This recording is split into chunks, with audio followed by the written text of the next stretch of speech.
I want to talk Browns. Mhm. Coverage of the dysfunction. I kind of want your take. Shedeur Sanders continues to look like they're balling. ESPN, Cleveland is not reporting any of the interceptions. We're still not seeing any of Shedeur with the ones for the first move it period yesterday. I believe we had Dylan Gabriel going with the ones. He still looks small. Your thoughts on how this is being handled? I just don't know what to believe. I think I don't understand because from what we've seen, based on the reports and the stats, not a single one of these guys has thrown an interception. Which is in what we've seen. Which is also not true, though. Like we've seen video of it.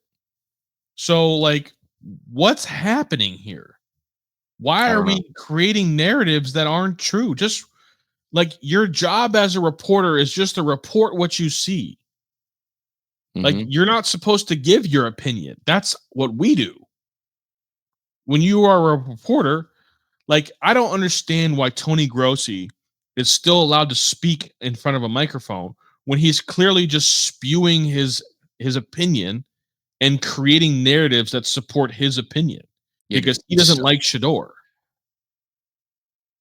But he's the only one of the reporters that doesn't like Shedeur. Everybody else seems to love Shedeur. I have a theory, Tyler. And I feel pretty comfortable about it. What we're watching, and people have talked about like the trade bait stuff. People have talked about there's a rumor that the Browns only want to take one of these rookie quarterbacks past camp, all that stuff, right? I, in my heart of hearts, believe that Stefanski and Andrew Berry did not want Shedeur at any point. They drafted Dylan Gabriel as their guy, and then they got to round 5, and Haslam stepped in and wanted him. And I think Berry and Stefanski want to be right, and they want to give their guy every chance. But I don't think they can deny it. It's like when a kid gets told to do something by their parent.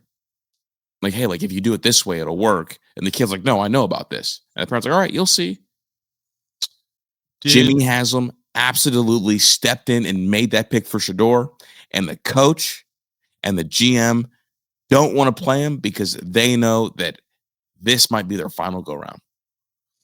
But here's the thing: is like, I don't think Kevin Stefanski doesn't like strike me as a be right guy. I don't think I don't think Kevin Stefanski has as big of an ego as you may think he does. I think the teeth absolutely come out if me and Andrew Berry put together a drafting plan and you stuck your thumb in it because Shedeur was available in the 5th round. I think every coach that's a head coach at any level, because you always talk about you have to have at least some form of an ego to be a head coach. I mean, yeah, you're not a be right guy. You're a get it right guy.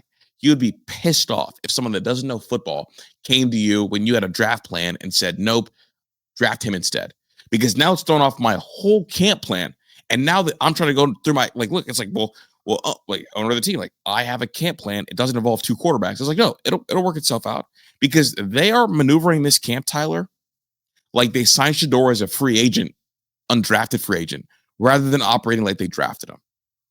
See, for me, what I don't understand is like, I shouldn't be wanting to get rid of either one of those rookie quarterbacks. I need to figure out who I need to get rid of between Joe Flacco and Kenny Pickett. Because neither one of them is the future of this team. So like Jason Lloyd came out today on 92.3 The Fan and said that Kenny Pickett should be the starting quarterback because what's the point of playing a 40-year-old quarterback? Well, neither one of those guys are the future of this team. So what if Joe Flacco is better than Kenny Pickett is right now? Just play Joe Flacco. It's like a 1-year thing. Either way, it's a 1-year thing. But to me, if Dylan Gabriel and Shedeur don't play this year, like that's a failure.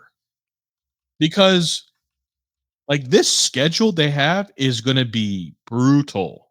Mm-hmm. They have a really good schedule for some whatever reason. And like you need to find, because you have 2, like the Browns are going to be bad and the Jaguars will be bad. So you're going to have 2 top 10 picks with a pretty, what we think may be a pretty good quarterback class. I just like we're gonna find out if they're really as smart as everybody thinks they are.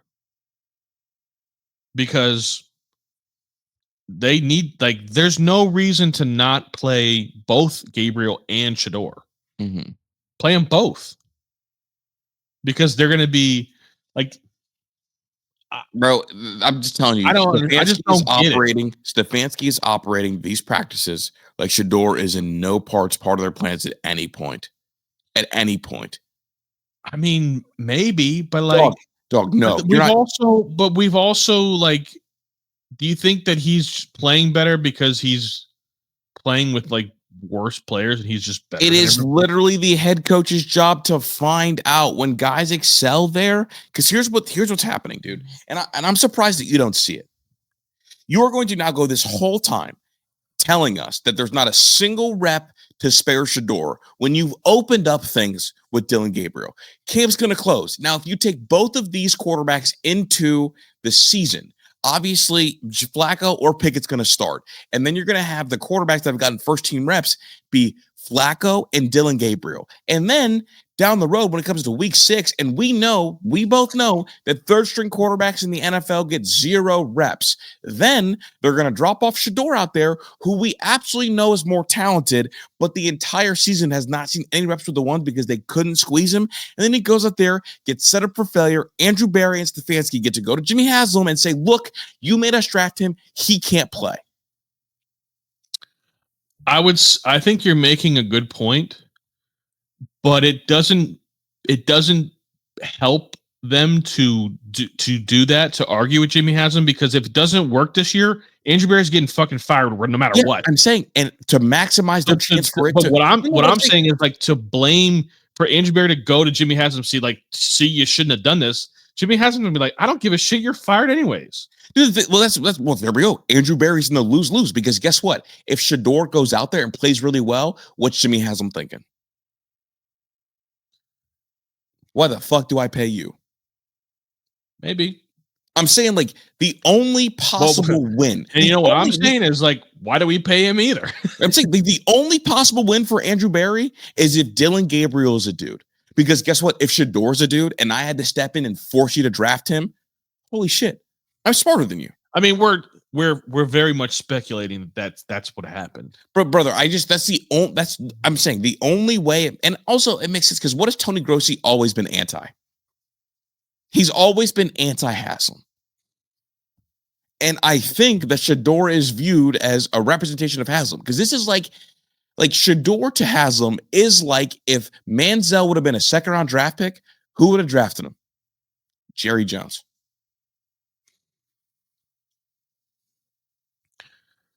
This is peak Browns dysfunction. It'll come out. You'll see. This is a classic head coach versus GM because that's the only way to make sense of draft picks that don't make sense. You said it. You came on this show and said it. You said, I don't understand why we would draft Dylan Gabriel if we were going to go Shedeur in the 5th. And you know why it doesn't make sense? It doesn't make sense because the only way that would happen is if the head coach stepped in and said, all right, it's round 5. I want Shedeur. Shedeur sells jerseys. Shedeur gets busted seats. Shedeur gets me coverage. And I think he's a good player. And every other analyst is telling me he's going to be a first rounder. I want Shedeur. You saw the look on Stefanski's face and Barry's face when they had to call, bro. They were what? That was the face of a kid that just got told, go outside and go play with the weird kid down the street. Hey, Stanley, do you guys want to play? We know you don't want to play with Stanley. We know.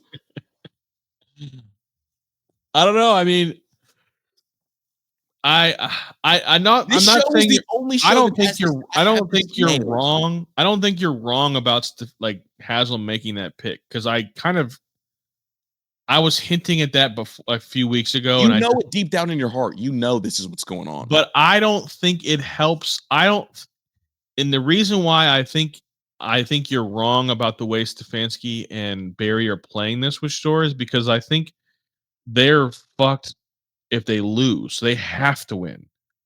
Stefanski has to win. No, Stefanski might be good, but Andrew Berry has to win. That's what I'm saying. Like That's his only That's what way I'm out. saying Winning is with like Dylan. Stefanski's gonna play whoever he thinks can win him games because like he's if he wins games with Shedeur, he's not getting fired. Andrew Berry might get fired, Yeah. but Stefanski won't. And at the end of the day, everybody looks out for old number one first. But I'm saying, but who? Here we go. Who is Stefanski safer with? A new GM or Andrew Berry?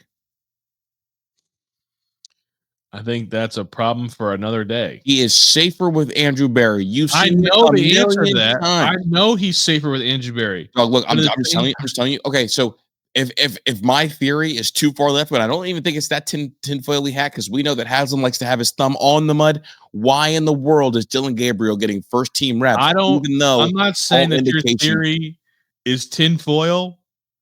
I don't think it's metal, but it's shiny.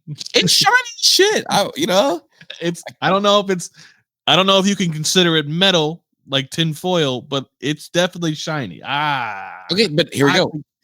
What other explanation is there for Shedeur not playing with the ones, not even having a single snap when you can lead a move-it period? The first person to go under center, we saw Dylan Gabriel's short ass trot up there and spike a football.